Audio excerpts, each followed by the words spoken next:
ब्रादरान मिल्लत इस्लामिया अस्सलामु अलैकुम व रहमतुल्लाहि व बरकातुहू। अल्हम्दुलिल्लाह अल्हम्दुलिल्लाहिल हन्नानिल मन्नान अल्लज़ी खलक़ल इंसान व अल्लमहुल बयान वस्सलातु वस्सलामु अला रसूलिही सय्यिदिल इंसी वल जान व अला आलिही व अस्हाबिही ज़विल खैरि वल इहसान अम्मा बअद फ़अऊज़ु बिल्लाहि मिनश शैतानिर रजीम बिस्मिल्लाहिर रहमानिर रहीम। अल-यौम अकमलतु लकुम दीनकुम व अतममतु अलैकुम निअमती व रज़ीतु लकुमुल इस्लाम दीना। सदक़ल्लाहु मौलानल अज़ीम। बारगाह रिसालत मुआब सल्लल्लाहु अलैहि वसल्लम में दुरूद पाक का हदिया पेश करें। अल्लाहुम्मा सल्लि अला सय्यिदिना व मौलाना मुहम्मदिन मअदनिल जूदि वल करम व आलिही व अस्हाबिहिल किराम व इब्निहिल करीम व बारिक व सल्लिम सलातन दाइमतन सरमदन अबदा। अज़ीज़ान गिराम वक़ार, मुझे अंदाज़ा है इस बात का कि जगह की यहाँ पर बड़ी किल्लत है। जो बैठे हैं वो बैठे रहे और जो खड़े हैं उन्हीं के लिए मैं भी खड़ा हूँ। जो लोग बाहर खड़े हैं या दूर दराज खड़े हैं, उनको ये एहसास ना हो कि सब लोग बैठे हुए हैं। हम भी आपके सामने खड़े होकर की गुफ्तगू कर रहे हैं ताकि आपको खड़े होने का एहसास ना रहे। आज लैलतुल क़द्र है और अल्लाह के नबी सल्लल्लाहु तआला अलैहि वसल्लम ने इरशाद फरमाया, रमज़ान में जिसने ईमान के साथ क़याम किया, मन कामा का मतलब होता है खड़ा होना। जो रमज़ान की रातों को खड़े होकर के गुजारा है, अल्लाह ताला फरमाता है, रसूल करीम सल्लल्लाहु अलैहि वसल्लम फरमाते हैं, गुफ़िर लहू मा तक़द्दम मिन ज़म्बिही व मा तअख़्ख़र औ कमा क़ाल। उसने अब तक जो कुछ भी किया है वो सब गुनाह उसके माफ़ कर दिए जाएंगे। रमज़ान में खड़े होने वाले का बड़ा शरफ है, उसकी बड़ी सआदत है। तो आज की रात जिनको खड़े होने का मौका मिला है वो खड़े रहे। जो बैठे हुए हैं वो बहुत पहले से बैठे हुए हैं। अल्लाह करीम आज की रात की बरकतें और इसकी सआदतें हम सबको अता फरमाए। इबादत की रात है, अल्लाह करीम की बारगाह में मग़फ़िरत तलब करने की रात है, अपने गुनाहों से तौबा करने की रात है, गिड़गिड़ा कर बख्शिश का सवाल करने की रात है। लिहाजा महफ़िल हम जल्द ख़त्म करेंगे। बयान मैं बहुत लंबा चौड़ा आपके सामने नहीं रखना चाहता, इसलिए कि मुझे पता है हमारे दो जुमले भी बहुत भारी पड़ जाते हैं।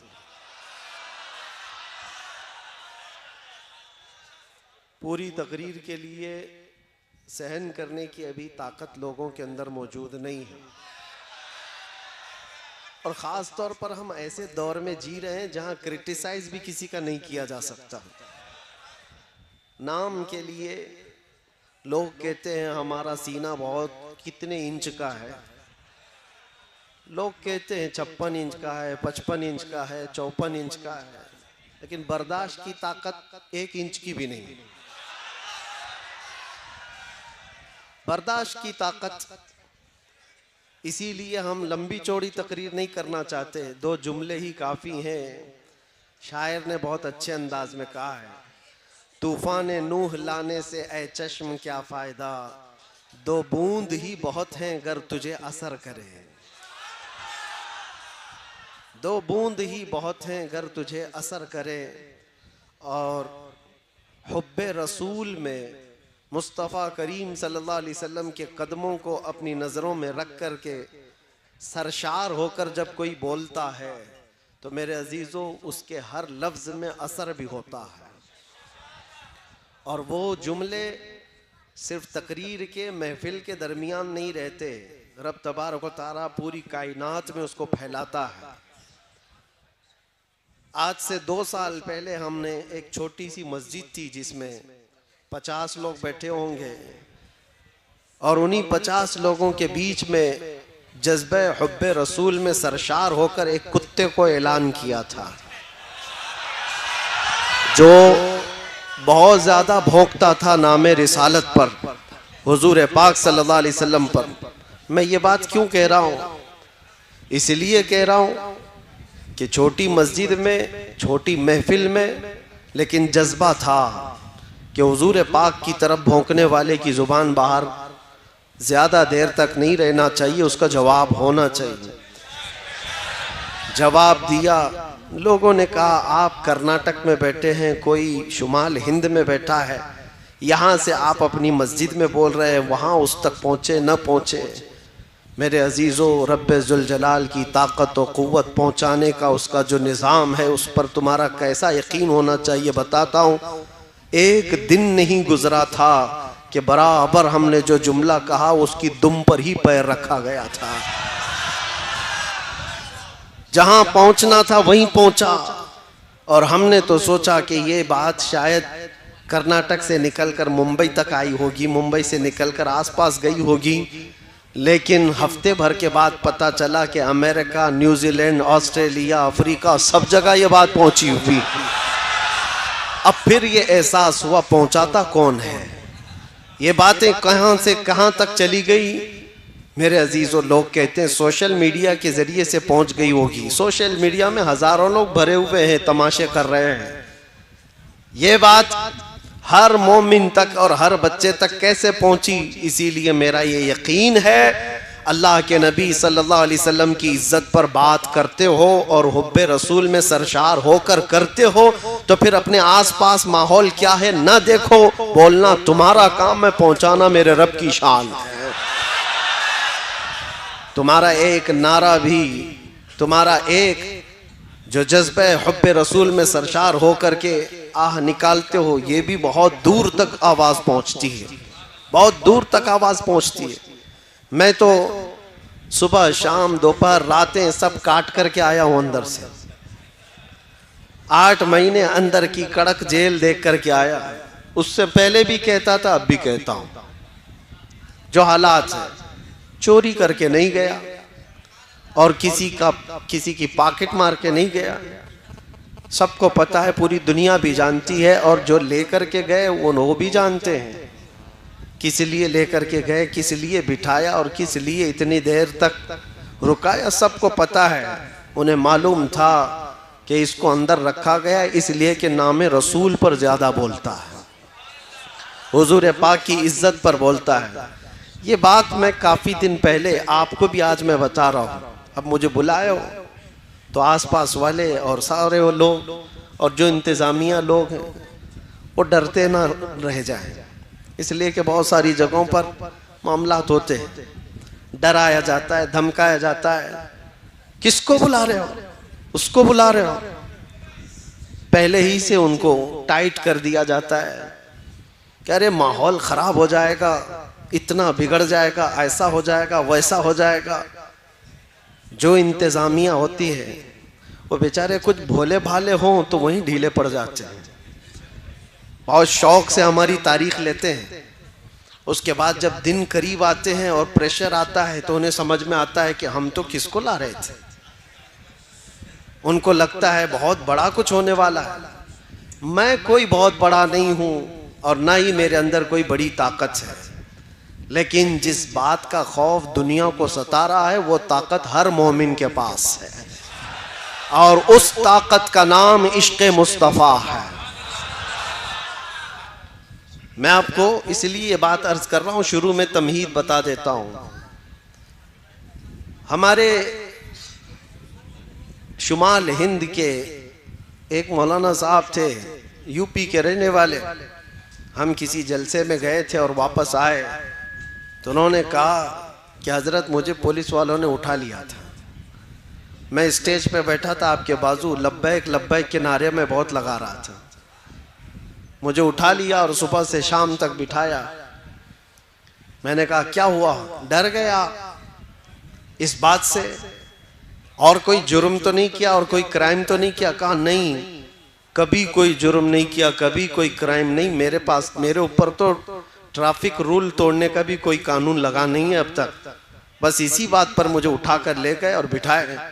मैंने कहा मौलाना अब इसमें डरने की क्या बात है? फख्र से कहो, दुनिया चोरी करके थाने जाती है और तुम रसूल का नाम लेकर के गए हो। कल क़यामत के दिन इसका सिला हुजूर की बारगाह में पेश कर लेना।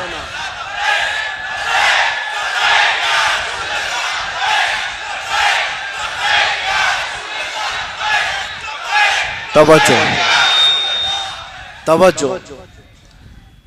ये जिस तरह के माहौल में हम जी रहे हैं मेरे अजीजों, एक बात याद रखो, कुरान पाक में अल्लाह ने फरमाया इन्नल्लज़ीना क़ालू रब्बुनल्लाहु सुम्मा इस्तक़ामू, बेशक वो लोग जिन्होंने ये कहा हमारा रब अल्लाह है, फिर सुम्मा इस्तक़ामू, उस पर जमे रह गए, डटे रह गए।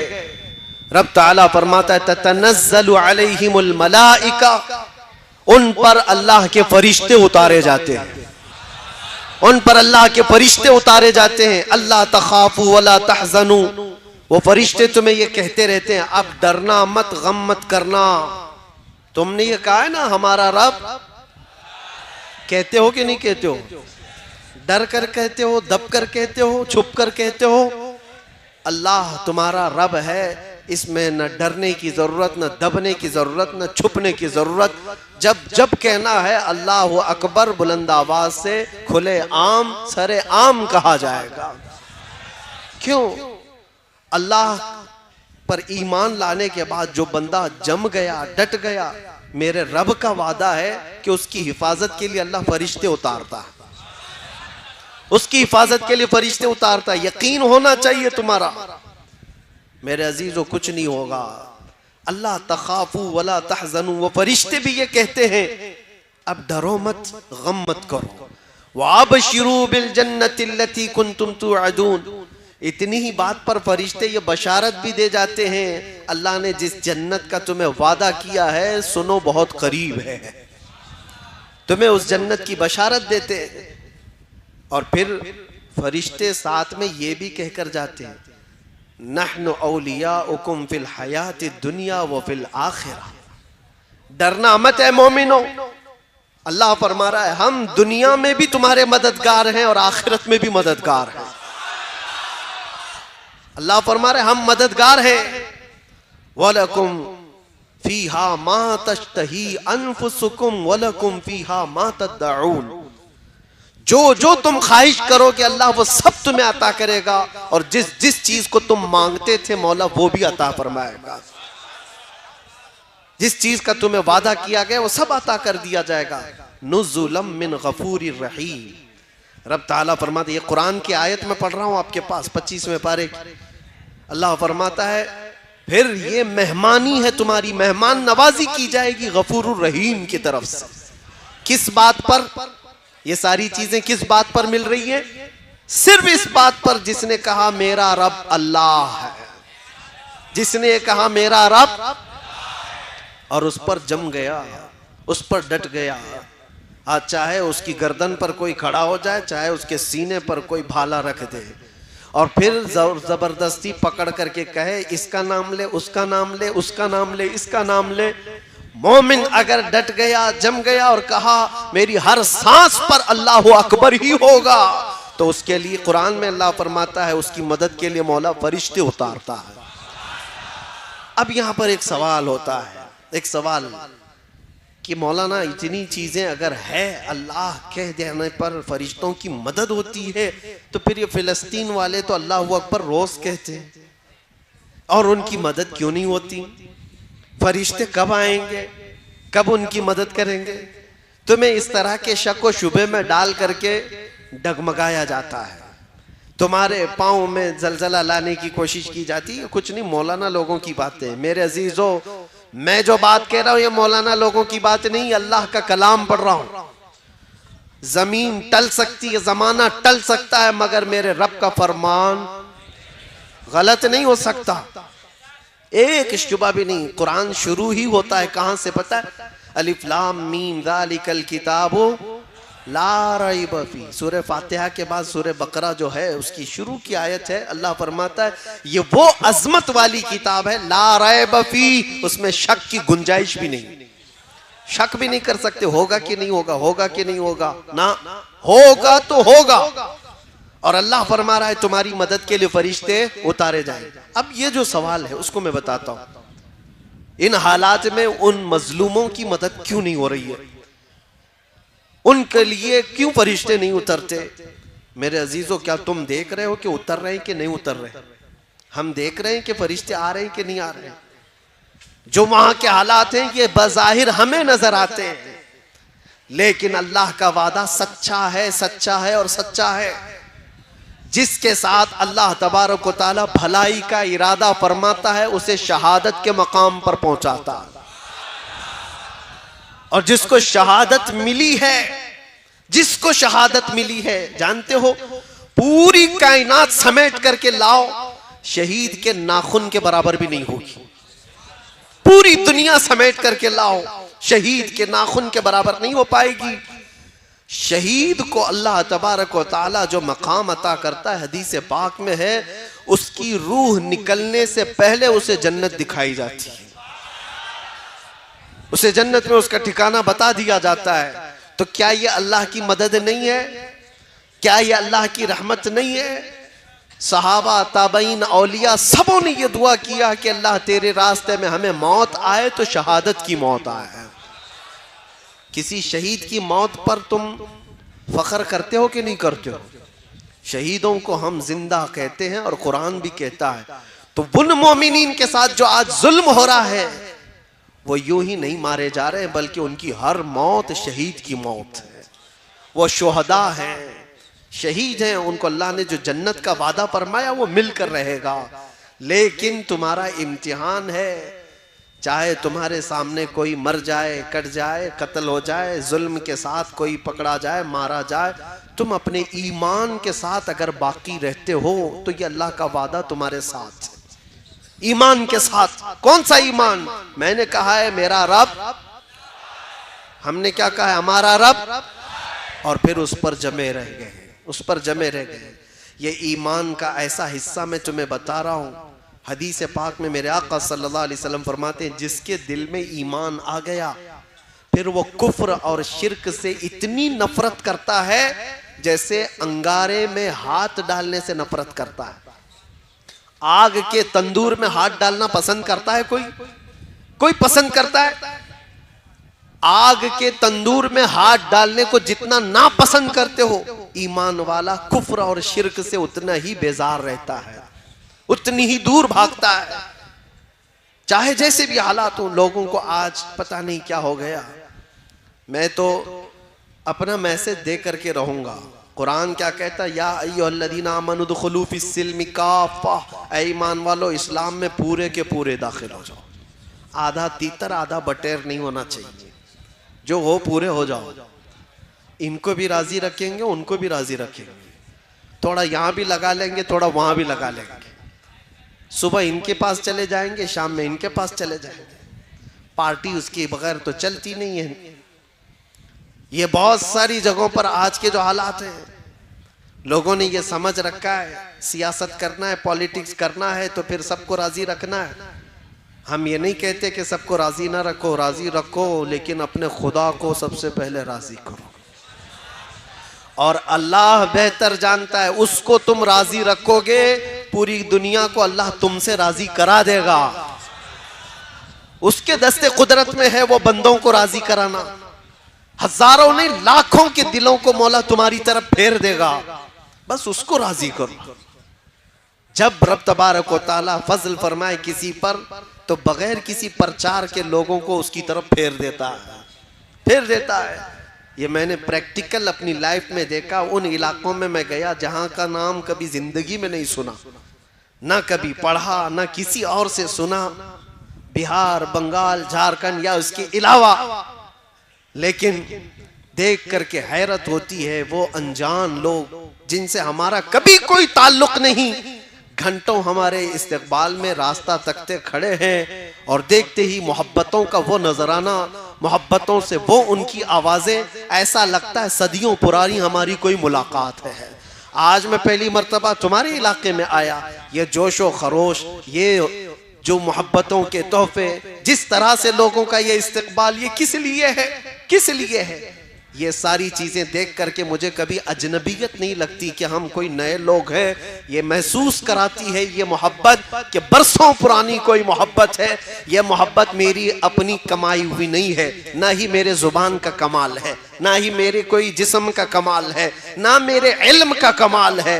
मौला करीम रब्बे जुल जलाल जब चाहता है कायनात के चप्पे चप्पे को किसी इंसान की तरफ फेर देता है। मैं बात कर रहा हूं ताजदारे मदीना की, और मौला ने सारे लोगों के जहन और दिमाग को हमारी तरफ फेर दिया है।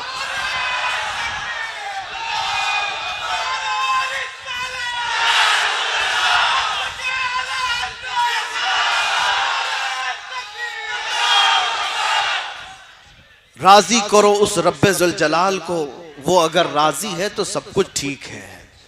अगर वो उसी को नाराज किया और फिर दुनिया को राजी करते करते थक गए, क्या मिला, क्या हासिल क्या है? जिन लोगों के पीछे हम अपनी रातें बर्बाद करते हैं, नौजवानों, जिन दोस्तों को राजी करने के लिए तुमने माल भी बर्बाद किया, वक्त भी बर्बाद किया, फिर भी वो राजी नहीं हुए तुमसे। एक दिन उनके साथ कुछ तुम्हारा बुरा हुआ, वो सारी पुरानी यादें सब खत्म कर दी जाएंगी, सब ताल्लुकात मिटा दिए जाएंगे। दोस्तों के लिए तुमने अपने माँ बाप के साथ बैठना छोड़ दिया। दोस्तों की वजह से तुम अपने घर में वक्त देना कम कर चुके हो। इस दुनिया को राजी करने के लिए क्या क्या नहीं किया, लेकिन वो राजी कभी नहीं होती। और अगर तुम्हारे 4 दोस्त हैं तो चारों को एक साथ राजी रखो, ये भी मुश्किल है। हो सकता है तुम्हारे किसी काम से 2 राजी और 2 नाराज। ये तो 4 का मसला बता रहा हूं। और जिसको 4000 के बीच में जीना है, वो कब तक उन सबको राजी करता रहे? एक एक इंसान को राजी करते करते उसकी लाइफ खत्म हो जाएगी। फिर बाद में पता चला उम्र ढल गई, इनमें से आधे भी राजी नहीं हुए। होता ही यही।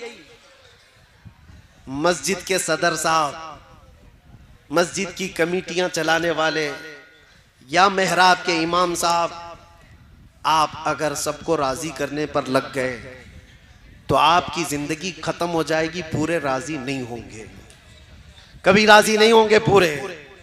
एक बात याद रखो, तुम्हें रब तबारक व तआला ने ये खिदमत अता की है तो सिर्फ रब्बे जुल जलाल को राजी करने पर लगो।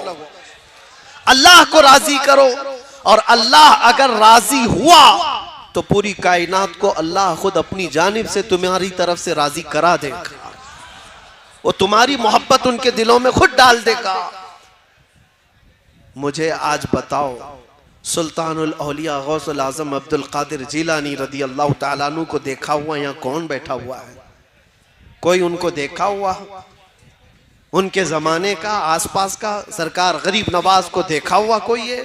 बरसों बीत गए, लेकिन आज भी तुम्हारे दिलों में उनके नाम की भी मोहब्बत कैसी है? उनके नाम की भी मोहब्बत कैसी? वजह यह है कि वो जब तक जिंदा थे सिर्फ अपने रब को राजी करते थे। अल्लाह को राजी करने पर लग गए, अल्लाह को राजी करने पर लगे रहे, और रब तबारक व तआला ने पूरी कायनात को उनसे राजी करा दिया है। पूरी दुनिया में लोगों के दिलों में अल्लाह ने उनकी मोहब्बत डाली है। एक बात बताता हूं, अल्लाह तबारक व तआला को बंदा राजी करने पर जब लग जाता है, उसका बहुत कुछ लुट गया हो तो भी उसे, जैसे बज़ाहिर कुछ चीजें नुकसान में आ गई, होता है मैं रब को राजी करने के लिए निकला, मेरा वो छूट गया, ये छूट गया। ये शैतान तुम्हारे दिलों के अंदर ये एहसास डालेगा, तू नमाज के लिए जा रहा है, अल्लाह को राजी करने के लिए दुकान कैसे चलेगी? पूरा फुल बिजनेस टाइम है ये नमाज का, इस वक्त ग्राहक को छोड़ के कैसे जाएगा?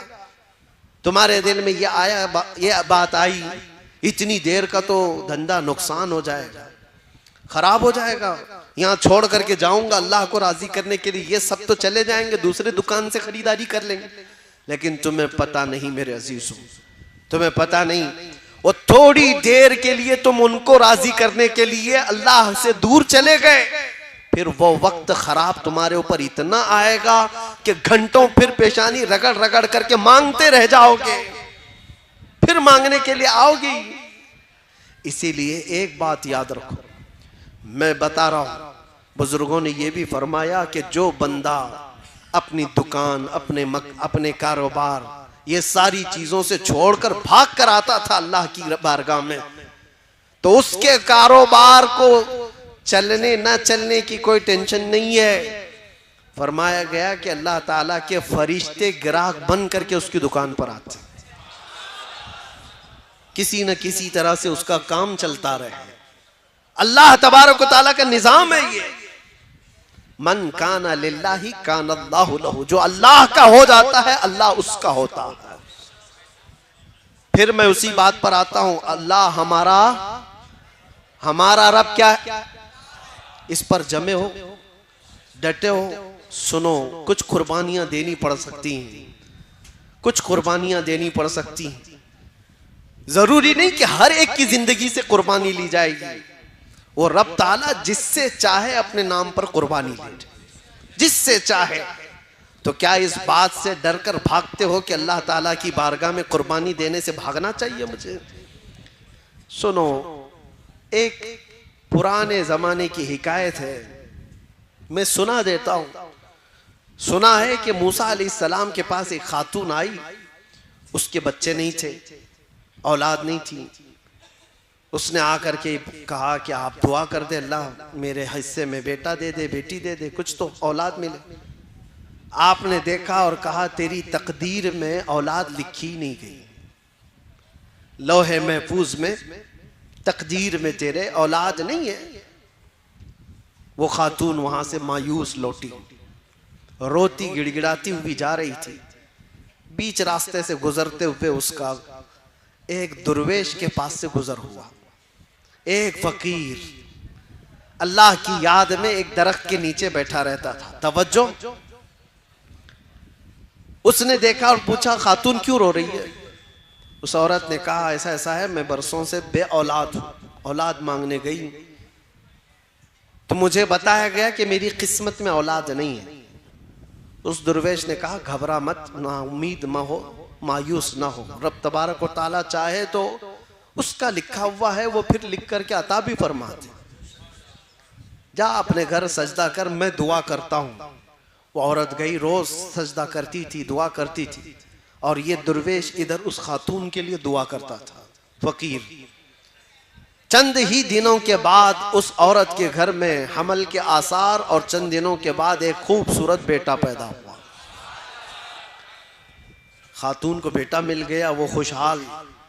थोड़े दिन उसकी तरबियत करती है, चंद दिनों के बाद दूसरा बेटा भी हुआ, फिर चंद सालों के बाद तीसरा बेटा भी हुआ, चौथा भी हुआ, पांचवां भी हुआ, छठा भी हुआ, सातवां भी हुआ। 7 बेटे हुए। एक दिन हजरत मूसा वहां से गुजर रहे थे, देखा इस खातून को, पूछा ये किसके बच्चे हैं? औरत ने कहा मेरे। तेरे? तू ही वो औरत है जो औलाद के लिए शिकायत लेकर आई थी? कहा मैं ही हूं। कहा फिर कैसे आ गए तेरे औलाद? कहा बस दुआ है किसी बुजुर्ग की और अल्लाह की अता है। अल्लाह जिसे चाहे औलाद अता करे, जिसे चाहे अता करे। मूसा अलैहिस्सलाम अल्लाह करीम की बारगाह में अर्ज करते हैं, मौला मैंने जो देखा था वो गलत था या ये औरत झूठ बोल रही है? रब ताला की तरफ से जवाब आया कि तुमने जो देखा था वो भी सही था, औरत जो बोल रही वो भी सही। कैसे इसको औलाद हुई? तो रब तबारक व तआला ने फरमाया कि मूसा एक चाकू लो और एक बर्तन लो और जाओ अपनी उम्मत में से लोगों को पुकार कर कहो अपने जिस्म का एक टुकड़ा काट करके अल्लाह को दे दे। वो बनी इसराइल कौम है, बड़ी नाफरमान। मूसा अलैहिस्सलाम अपनी कौम के पास आए, अल्लाह का हुक्म है ये। चाकू लेकर के एक थाल में कहा कि जिस्म का एक टुकड़ा काट करके दे दे। सब इधर उधर भागने लग गए। आज ये टुकड़ा मांग रहे हैं, कल कलेजा मांगेंगे। जिस्म काट करके देने वाले जिगरे बहुत कम लोगों के होते हैं, कौन करेगा? शाम हो रही थी, आपका गुजर उसी दुर्वेश के पास से हो रहा था। उस दुर्वेश के कानों में आवाज पड़ी, तो वो खड़ा हो गया, कहा ए अल्लाह के नबी, क्या रब ताला ने जिस्म का हिस्सा पूछा है, टुकड़ा पूछा है? कहा हाँ। कहा ये बर्तन दीजिए, और चाकू भी ले लिया, और उसके बाद जल्दी से खड़े होकर इधर से काटा, इधर से काटा, इधर से काटा, जिस्म के जगह जगह से पूरी तेज चाकू से काटते काटते छलनी कर दिया। टुकड़े निकालता गया, पूरा लहू लहान हो गया। मूसा अलैहिस्सलाम ने कहा, अरे नादान, हुक्म हुआ है एक टुकड़ा देने के लिए, जिस्म का इतने क्यों काट दिया? कहा आपने ये तो नहीं बताया कि रब को मेरे जिस्म का कहां का हिस्सा चाहिए, किस जगह का हिस्सा चाहिए, मैं सब निकाल कर रख दिया हूं ताकि कोई टुकड़ा तो उसे पसंद आए। ये फना, अल्लाह की बारगाह में जो फना है, अल्लाह का जो हो गया, तब रब तबारक व तआला ने फरमाया, ए मूसा, जो मेरी मोहब्बत में अपने जिस्म के टुकड़े निकाल सकता हो, उसकी दुआ पर मैं क्या किसी को औलाद नहीं दे सकता? उसकी दुआएं रब तबारक व तआला के हुजूर जाती हैं। इसीलिए कहा गया, खुदी को कर बुलंद इतना कि हर तकदीर से पहले खुदा बंदे से खुद पूछे, बता तेरी रजा क्या है। ये मकाम कब आता है? जब तुम जमे रह जाओ, डटे रह जाओ, अल्लाह रब्बुल इज्जत की जात पर ईमान यकीन के साथ कामिल रखो। बहुत सारे वसवसे शैतान डालता है, बहुत सारे वसवसे डालता है। आप कहते हैं ना कि हमारा यकीन है अल्लाह की जात पर। हजरत राबिया बसरिया रदी अल्लाह तआला अन्हु के पास एक बुजुर्ग आए, उनसे कहा कि माँ दुआ करो हमारे लिए। हजरत राबिया ने पूछा क्या दुआ करो? कहा इतनी दुआ करो अल्लाह हमसे राजी हो जाए। हजरत राबिया ने कहा इतनी बड़ी दुआ, इतनी बड़ी दुआ करवा रहे हो मुझसे, पहले ये तो बताओ क्या तू भी अल्लाह से राजी है? क्या तू भी अल्लाह से राजी है? उस बुजुर्ग ने कहा माई कैसी बात कर रहे हो, कौन है भला दुनिया में जो अल्लाह से भी नाराज रहेगा? कौन है जो अल्लाह से भी नाराज रहेगा? हज़रत राबिया मुस्कुराने लगी और कहने लगी, ए बंदे खुदा, बहुत लोग हैं जो अल्लाह से नाराज हैं। ये कहते हैं अपने रब को अल्लाह कहते हैं, ये नाराज है, राजी नहीं है अल्लाह से। कहा ऐसा कैसे हो सकता है? कहा हो तो सकता है, करते हैं। थोड़ी सी ज्यादा गर्मी आई तो कहती ये कैसा खतरनाक मौसम आ गया, बारिश आई तो कहती बेमौसम के बारिश आ गई। यानी तुम इस बात पर राजी नहीं हो, तुम मशवरा दोगे कि अल्लाह कब बारिश बरसाए कब ना बरसाए, तुम्हारा क्या दखल है? तुम थोड़ी सी गर्मी आती है तो हाय हाय करते हुए लोगों को शिकायत करते हो। अगर अल्लाह से ये राजी होते तो उस रब की शिकायत दूसरों के पास नहीं करते। इनकी नाराजगी का हाल तो यह है, जब इनको अल्लाह देता है बेहिसाब देता है तो छुपा कर रखते हैं, किसी को नहीं बताते कितना माल है किसी के पास, छुपा कर रखते हैं। और जब छोटी सी बीमारी देता है तो 10 लोगों को कहते हैं मुझे बुखार हो गया, मुझे तकलीफ है, मुझे मुसीबत है। हजरत राबिया कहती यही तो अपने रब से अगर राजी होता तो उसकी नेमतों को खोल खोल कर बयान करता और उसकी दी हुई मुसीबतों पर सब्र करता। अजीजा ने ग्राम वक़ार, आज की इस रात में आप सबसे यही गुजारिश करूंगा, ईमान की हिफाजत इस जमाने में बहुत बड़ा चैलेंज है तुम्हारे लिए। अल्लाह के नबी सल्लल्लाहु अलैहि वसल्लम ने फरमाया है, एक जमाना मेरी उम्मत पर ऐसा आएगा कि ईमान पर इनको खड़ा रहना इतना मुश्किल हो जाएगा जैसे हथेली पर अंगारा लेकर खड़ा होना मुश्किल है। वो दौर आ चुका है, वो दौर आ चुका है।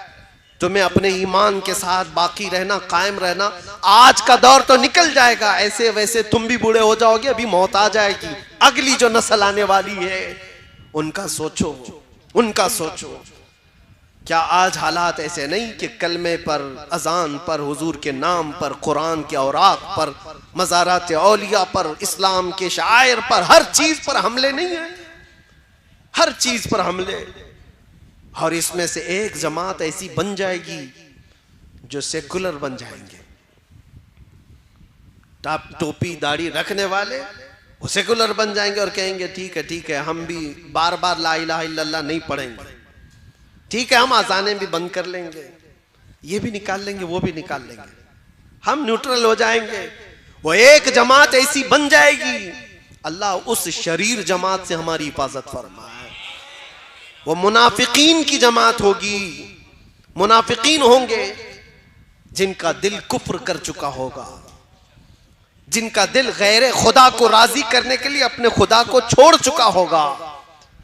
आपका दिल ऐसा होने ना पाए। मौत करीब है, क़यामत करीब है। नौजवानों, अपने ईमान की हिफाजत करो। कुरान में रब ताला फरमाता है इन्नल्लाह ला यगफिरु अन युशरक बिही व यगफिरु मा दून ज़ालिका लिमन यशा। अल्लाह फरमाता है उसके साथ किसी ने किसी को शरीक किया, शिर्क किया, तो अल्लाह उसको कभी माफ नहीं करेगा। और उसके अलावा जो भी गुनाह किया है अल्लाह सब माफ करेगा। जो भी गुनाह हुआ है अल्लाह सब माफ करेगा। यहां तक के जिन्होंने हजरत अमीर हमजा को कत्ल किया, वहशी, उनके मुतालिक ये आयत आई थी। वो आए बारगाह रिसालत मुआब सल्लल्लाहु अलैहि वसल्लम में कहने लगे मुझे अमान दे दीजिए। हुजूर के चचा को जिसने कत्ल किया है नेज़े से मारकर जंगे उहद में, फिर वो हुजूर की बारगाह में आए, कहा मुझे अमान दे दीजिए।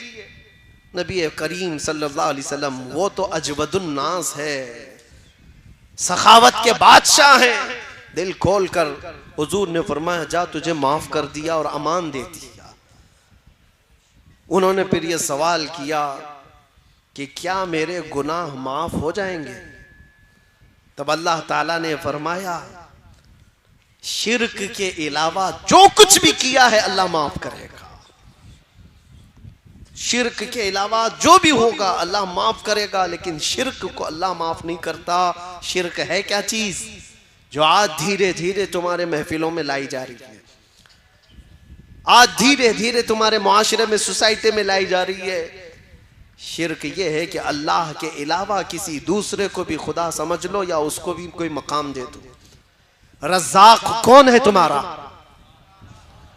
कौन है रज़्ज़ाक़? क्या किसी और के बारे में भी यकीन रखते हो रिस्क कोई और भी देता है? किसी जगह सर झुकाने से रिस्क मिल जाएगा, किसी जगह तेल चढ़ाने से रिस्क मिल जाएगा। अल्लाह रज़्ज़ाक़ हकीकी है, वही रिस्क देगा। बीमारी वही देता है, शिफा भी वही देता है। इस बात पर जब तुम्हारा यकीन हो, जम जाओ, तो फिर दुनिया तुम्हें नहीं बहका पाएगी। एक साहब आए, काफी साल पहले की बात है, कहा पेट का बहुत दर्द होता था, बहुत दर्द होता था। इलाज कराता रहा। एक साधु मिले, उन्होंने इलाज कर दिया। मैंने कहा कैसे? कहा गाय का मूत्र पिला के। माज़अल्लाह रब्बिल आलमीन, उससे सही कर दिया। मैंने कहा नादान, तुझे पता नहीं ये हराम चीज में शिफा कैसे हो सकती? ला शिफा अफिल हराम, हराम में शिफा नहीं है। कहा हो गया। एक बात याद रखो, शैतान तुम्हारे दर्द को छुपा सकता है, मिटा नहीं सकता। तुम्हारे दर्द के ऊपर पर्दा डाल सकता है, लेकिन जड़ से खत्म नहीं कर सकता। वो बीमारी अंदर होगी, ये तुम्हें धोखा देने के लिए किया गया है कि बीमारी खत्म हुई। हकीकत में हर बीमारी से शिफा सिर्फ अल्लाह की जात अता करती है। डॉक्टर भी जरिया होता है, डॉक्टर भी और दवाई भी जरिया होती है। बाज लोग हमसे कहते हैं कि काफी साल पहले यही सेम जुमलों पर एक मॉडर्न आदमी ने मैसेज करके कहा था कि मौलाना आप कहते हैं अल्लाह शिफा देता है, अल्लाह शिफा देता है। कहाँ है? बीमार होते हो तो हॉस्पिटल जाते हो। मैंने उनसे पूछा अच्छा तुम्हारे हिसाब से कौन शिफा देता है? कहा डॉक्टर। उसने कहा डॉक्टर। मैंने उनसे कहा ठीक है, मैं एक बीमार को लाता हूं और डॉक्टर को यहां बिठा देना, देखता हूं डॉक्टर देखता रहे, मरीज अच्छा हो जाता है। कहा नहीं, दवाई देता है। कहा फिर डॉक्टर कहाँ है? वो तो दवा सही कर रही है, वो तो दवाई सही कर रही है। और अगर दवाई चली गई तब भी मैं कहूंगा, अगर उसका हाजमा सही नहीं था, दवाई निकल गई तो वो भी असर नहीं कर रही है। बहुत सारे मामलात हैं शक व शुबा पैदा करने के लिए, लेकिन एक बात याद रखो, ये सब चीजें जरिया हैं, हकीकी शिफा देने वाला सिर्फ अल्लाह रब्बुल इज्जत है। एक दौर आने वाला है तुम पर, अल्लाह ताला उस फितने के दौर से हमारी हिफाजत फरमाए। आज तो छोटे मोटे दज्जाल आए हुए हैं, सिर्फ चिट्ठी निकाल के बताते हैं तो लोग चमत्कार समझते हैं। हाँ? समझते हैं कि ये चमत्कारी बाबा है, क्या क्या दिखाते हैं। अरे दूर से आया है अभी, और वो क्या मन में लेकर के आया है, बाबा पहले से लिखा हुआ है, बता रहा है कि हम तुम्हारा ये सब चीजें बता देते हैं। और इसको सोच रहे चमत्कारी है, कैसे भांप लेता है, माइंड रीडिंग कैसे हो जाती है, कैसे पहले से पता चलता है। मियां सुनो, ये छोटा दज्जाल है। हुजूर पाक सल्लल्लाहु अलैहि वसल्लम ने फरमाया बड़ा भी आने वाला है, कानिया दज्जाल, एक आंख वाला। अरे वो तो बारिश भी बरसा के दिखाएगा, वो तो जमीन से पौधे भी निकाल के दिखाएगा, वो तो मरे हुए आदमी को जिंदा करके भी दिखाएगा। वो दज्जाल आएगा, लेकिन वो भी खुदा नहीं हो सकता, वो भी खुदा नहीं, वो आजमाइश है। और उस वक्त भी मेरे आका ने फरमाया तुम ईमान पर जमे रहना, चाहे वो जितने भी करिश्मे करके दिखाए, तब भी ये कहना हमारा रब, हमारा रब। बस इस पर जमे रहो, इस पर डटे रहो। अल्लाह की मदद आने वाली, अल्लाह की मदद आने वाली, क्योंकि अल्लाह का वादा है ततनज़्ज़लु अलैहिमुल मलाइका, अल्लाह उन पर फरिश्ते भेजता है जो ये कहते हैं अल्लाह हमारा रब है, और उस पर जमे रह जाते हैं, डटे रह जाते हैं। एक सहाबी रसूल हुजूर पाक सल्लल्लाहु अलैहि वसल्लम के हज़रत ज़ैद बिन दसना, कुफ़ार और मुशरिकीन की भीड़ ने उनको कैद कर लिया था, कई दिनों तक कैद करके फिर उनको मार दिया। उनको कैद की हालत में ही मारा गया था। तो जानते हो उनकी लाश के साथ बेहुरमती न होने पाए। रब तबारक व तआला का निज़ाम देखो, हदीस पाक में मिलता है कि शहद की मक्खियों का एक बहुत बड़ा छत्ता उनकी लाश के पास आ गया, और 40 से 45 कुफ़ार और मुशरिकीन वो लाश की देख रेख करने के लिए, निगरानी करने के लिए बैठे हुए थे कि कोई मदीने वाला उठा कर न ले जाए।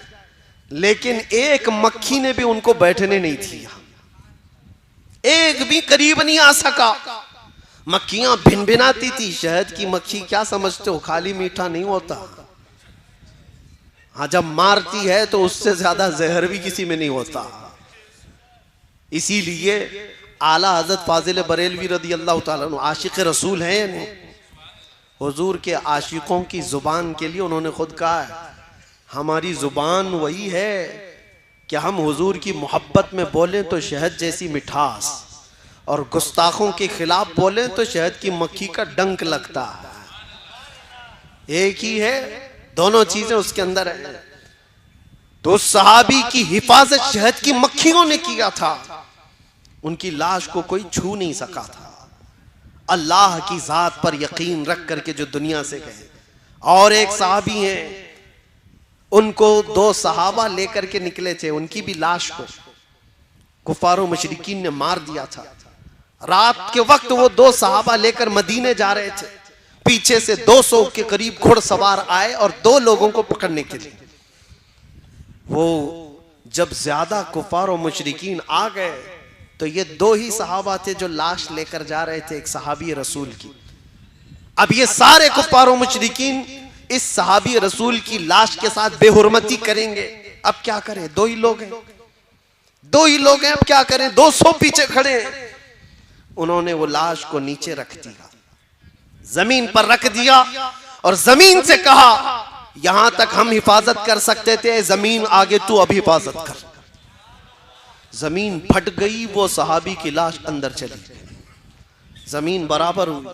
200 घुड़सवार मक्का से आए थे, पूरा छान मार लिए इधर से उधर, उस सहाबी रसूल की लाश कहीं नहीं मिली। वो दोनों सहाबा ने आकर हुजूर पाक सल्लल्लाहु अलैहि वसल्लम को ये माजरा बताया, तो हुजूर ने उस सहाबी को कहा बलीउल अर्द, जमीन का लुकमा, जमीन ने उनको हिफाजत किया है। यह अल्लाह की हिफाजत के अंदाज है। जब कोई बंदा उस पर ईमान लाकर जम जाता है, हर बुरी ताकत से मौला उसकी हिफाजत फरमाता है।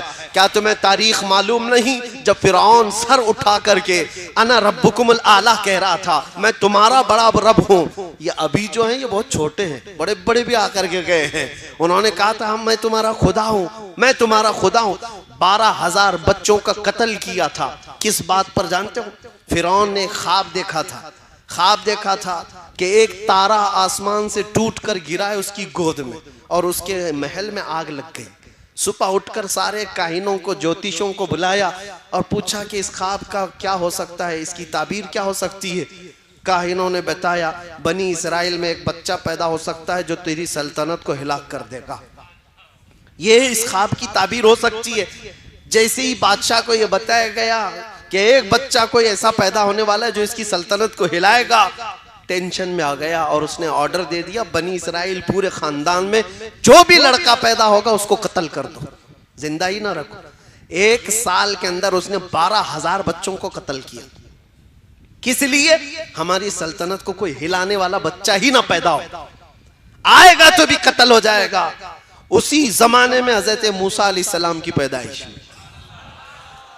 और उनकी माँ हामिला थी। पैदा होने का अंदाज भी देखो, वो तहखाने में गई। जब पैदा हो गए मूसा अलैहिस्सलाम तो रब ताला ने उनके दिल में बात डाली कि एक संदूक में इस बच्चे को बंद करो और दरिया में बहा दो।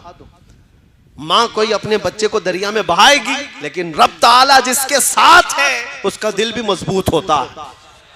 हमने देखा है लोग दूर दराज से देख करके डर रहे थे, ये 200 लोगों के आगे पीछे चल रहे हैं, क्या डर नहीं है? मुझे मेरे साथियों ने पूछा कई मर्तबा कि आगे इतने पीछे इतने, ये सायरन बजा रहे, वो कर रहे, ये कर रहे। मेरे अजीजों, अल्लाह जिसके साथ होता है उसका दिल मजबूत होता। मूसा अलैहिस्सलाम की माँ को अल्लाह ताला ने मजबूत फरमाया और उसके बाद उन्होंने एक संदूक में अपने बच्चे को रखा और दरिया में बहा दिया। उनकी बड़ी बेटी थी, कहा देखना कहाँ जाता है संदूक। मूसा अलैहिस्सलाम की बड़ी बहन वो देखती चली गई। संदूक बहते बहते बहते दरिया के किनारे से सीधे जा करके फिरौन के बागीचे के पास लग गया। फिरौन के महल के पीछे जो बागीचा था, दरिया वहां से बहता था। फिरौन की बीवी टहलने के लिए आई थी, औलाद नहीं थे घर पे। देखा एक संदूक उसके बागीचे के करीब लगा हुआ है, खूबसूरत बच्चा है। बीवी ने कहा, फिरौन की बीवी, उठा लाओ बच्चे को, उठा लाओ, हसीन, इतना गुलाब जैसा लगता है। कनीजाओं ने उठा लाया, बड़ा प्यार आया उस औरत को। कहा मैं अपने शोहर के पास ले जाती हूँ। लेकर आई और सीधे फिरौन के पास और कहा हमारी तो औलाद नहीं है, एक बच्चा बहते हुए आया है, क्यों ना हम इसको अपना बेटा बना लें। फिरौन ने कहा बेगम तुम्हारी बात है तो बेटा बना लेते हैं, बेटा बना लेते हैं। मूसा अलैहिस्सलाम की परवरिश कहीं और नहीं हो रही है, फिरौन के घर में हो रही है। फिरौन ने कहा मैंने बेटा बना लिया है, मेरी बीवी की पसंद है। लेकिन देखो अजीब निजाम है, कभी कुरान पढ़ो तो समझ में आए। मूसा अलैहिस्सलाम की जो बड़ी बहन है वो पूरा मामला देख रही थी, बता नहीं सकते थे।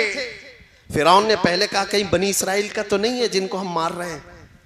बीवी ने कहा नहीं, ये दूर से बह के आया है, बनी इसराइल का नहीं लगता, पाल लेते हैं। पाल लिया, लेकिन अब दूध पिलाने की बात थी। इस बच्चे की परवरिश कैसे की जाए? बादशाह ऐलान करता है जितनी दाया है दूध पिलाने वाली सब आए। फिरौन के घर में एक बच्चे की शाही परवरिश हो रही है। दाया बहुत सारी आई, सबों ने अपना दूध पिलाने की कोशिश की। मूसा अलैहिस्सलाम किसी का दूध ही नहीं पीते थे। पूरा दिन गुजर गया, उनकी बहन वहां खड़ी थी। उसने कहा मैं एक दाया जानती हूं जिसका दूध सब बच्चे पीते हैं। फिरौन ने कहा जा उसको ले आ जा, जो मुआवजा चाहिए, जो उजरत चाहिए सब दे दूंगा।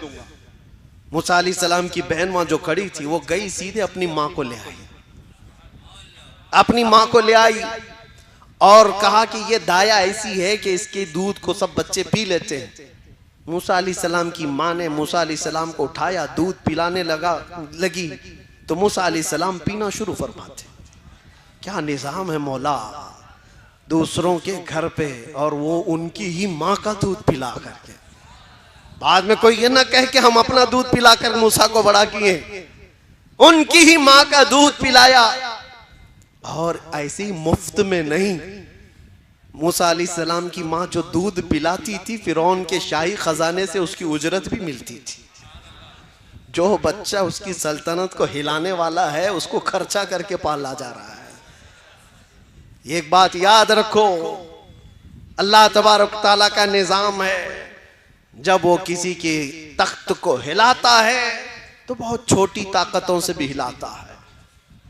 मूसा अलैहिस्सलाम जवान हुए और उसके बाद कुरान पाक आप पढ़ो तो समझ में आ जाएगा, यही मूसा अलैहिस्सलाम है जिन्होंने उसको दावत दी, फिरौन तू झूठा है, तू जो रब होने का दावा करता है गलत है, मेरा रब अल्लाह है।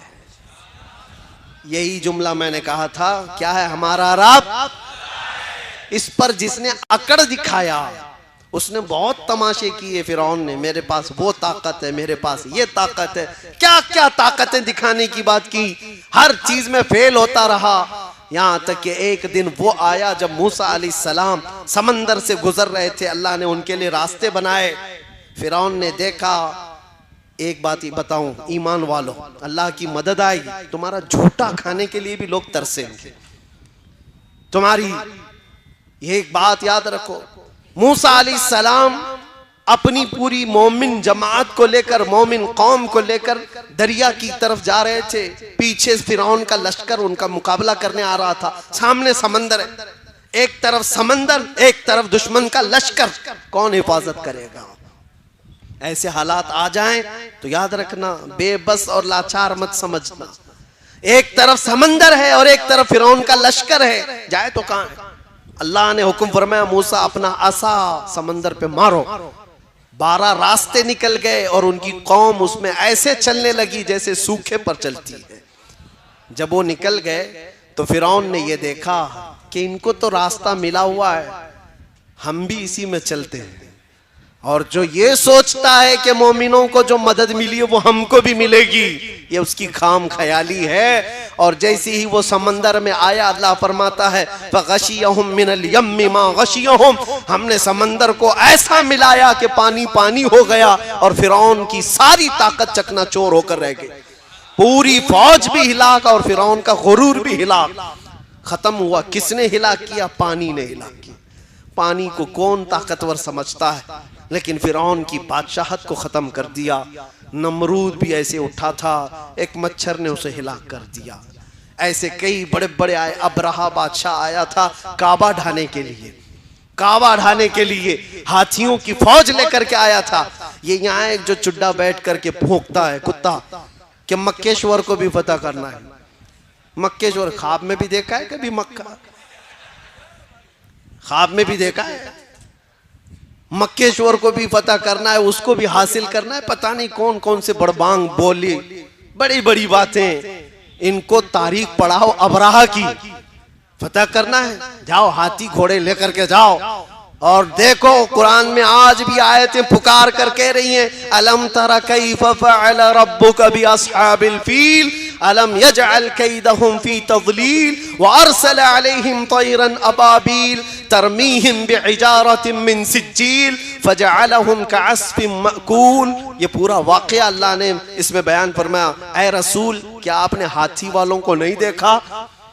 जो अबरहा बादशाह हाथियों की फौज लेकर आया था काबा ढाने के लिए। अल्लाह फरमा रहा है क्या हुआ उनके साथ? हाथियों को लेकर के आया था काबे को खत्म करने के लिए। अल्लाह ने अबाबील चिड़ियों की फौज भेजी थी। वो चिड़ियां इतनी छोटी है, आज भी देखो मक्का में घूमती रहती, इतनी छोटी है। अबाबील चिड़ियों की फौज को भेजा। उन्होंने क्या किया? अरसल अलैहिम तयरन अबाबील तरमीहिम बिहिजारतिन मिन सिज्जील। नोकेले 3-3 पत्थर हर चिड़िया के पास, एक मुंह में और 2 पांव में। वो चिड़िया ऊपर से सिर्फ कंकरियां गिराती थी, जिस हाथी के पेट पर वो कंकरी लगती आग लग जाती थी, आग लग जाती थी। और जिस फौजी के सर पर वो कंकरी पड़ती उसका भेजा निकल आता था। छोटी सी कंकरी, छोटी सी चिड़िया, लेकिन मार जब रब्बुल आलमीन की हो तो उसको सहन कोई नहीं कर सकता। उसके बर्दाश्त की ताकत किसी के अंदर नहीं है। आओ मक्केश्वर फतह करने वालों, अबरहा की तारीख नहीं पढ़ा? जैसे बड़े बड़े ताकतवर ईमान के खिलाफ खड़े हुए, अल्लाह तबारक व तआला ने मदद फरमाई कि नहीं फरमाई? जंगे बद्र में 5000 फरिश्तों को अल्लाह ने उतारा। और नबी करीम सल्लल्लाहु अलैहि वसल्लम की इस उम्मत को क़यामत तक मौला हिफाजत फरमाएगा। तुम्हें और हमें ईमान इस्लाम के टेंशन की जरूरत नहीं है। इस्लाम अल्लाह का दीन है। वो चलाएगा, सुबह क़यामत तक चलाएगा। कुरान का कोई एक हर्फ का भी बाल बेका नहीं कर सकता। फिक्र करो तो हमारे और आपके ईमान की करो। इस्लाम का कुछ नहीं होना है। कीड़ों के बैठ करके फैसला करने से बारिश थोड़ी ना आती है। कहीं बैठ करके कोई मीटिंग कर ले तो हो जाएगा। और ऐसे तो सुना है कि रोज बंदर दरख्त पे बैठ करके फैसला करते हैं, रात भर मीटिंग करते हैं कि कल पूरा हिंदुस्तान पता करना है। और सुबह होने के बाद पेट में इतनी भूख लगी रहती है, दन दन नाचते हुए चले जाते हैं। उन बंदरों की मीटिंग से कोई मुल्क फतह नहीं होता। हम भी यही कहेंगे, तुम्हारी हैसियत इसी तरह की होगी जो दूसरे इस तरह की बातें करते। दीन इस्लाम अल्लाह का दीन है, इसकी हिफाजत सुबह क़यामत तक मौला फरमाएगा। लेकिन फिक्र करो तो अपने और आपके ईमान की, जो दिल के अंदर मौजूद है, ये कहीं रुखसत ना हो जाए। इसी को आला हजरत ने अपने शेर में बताया था, आंख से काजल साफ चुरा ले, यहाँ वो चोर भला के हैं, तेरी गठरी ताकी है और तूने नींद निकाली है। सुना जंगल रात अंधेरी छाई बदली काली है, सोने वालों जागते रहियो चोरों की रखवाली है।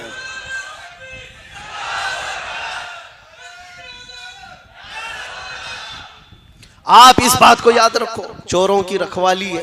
तुम्हारे आंख से काजल चुरा लिया जाएगा। आंख का काजल क्या है? हुजूर की मोहब्बत, हुजूर का इश्क, ये तुम्हारे आंखों का काजल है। ये चुरा लिया जाए तो फिर तुम्हारा कुछ भी नहीं है, तुम्हारा कुछ नहीं है। तुम्हारी जो कुछ भी पहचान है वो तुम्हारे ईमान से। दुनिया तुम्हारे गाड़ी बंगले लत्ते इस चीज की दुश्मन नहीं है, किसी चीज की दुश्मन नहीं है। तुम बड़ा बंगला बनाए हो, गाड़ियां लिए हो, बहुत जायदाद है, किसी चीज की नहीं, ईमान की दुश्मन है।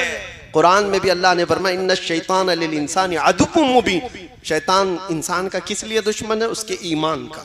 बाकी तो बहुतों का तो भाई है, ईमान नहीं है तो सगा भाई बन जाता है। शैतान बहुतों का दोस्त है, यार है, मददगार है, लेकिन ईमान वाले का दुश्मन है।